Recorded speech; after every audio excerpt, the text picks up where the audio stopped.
3 দিন পর আমাদেরকে খবর দেওয়া নে আমরা ওই বাড়ির মধ্যে যাইয়া দেখি যে মহিলাটাকে সাপে কামড়াইছে। ওই মহিলাটাকে বাড়ির উঠানে আইনা সাদা একটা কাপড় দিয়ে ঢেকে রাখছে। অনেক লোকজন এক একজন এক এক কথা কয়।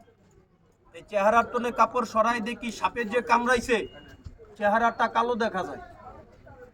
এই 2টা আঙুল দিয়া চুল ধরে টান মারছি, 10-12টা চুল উঠে গেছে, মাটিতে ফেলাইনি। ওই চুলগুলো আমি হাতের তালায় রাইখে এরকম ভাবে ডলা দিছি, দেখি চুলগুলা ভাঙা যায়। আমি আর গোপন করি নাই, সত্য কথা কইছি যে আমি আর বাঁচাইতে পারবো না। আমার কয় তুমি তো শিখো নাই, সাপে কামড়াইলে 7 দিন পর্যন্ত বাঁচে। আমি কইলাম দেখেন আপনারা অবিশ্বাস করলে আরো 2টা পরীক্ষা দেখাবো। ওই পরীক্ষা দেখান কিন্তু বান কাটেন না ভাই, বেদবি মাফ করবেন। এই নাভির থেকে কাপড়টা সরাইয়া একটা জাতা মারছিলাম, দেখি নাকে দিয়া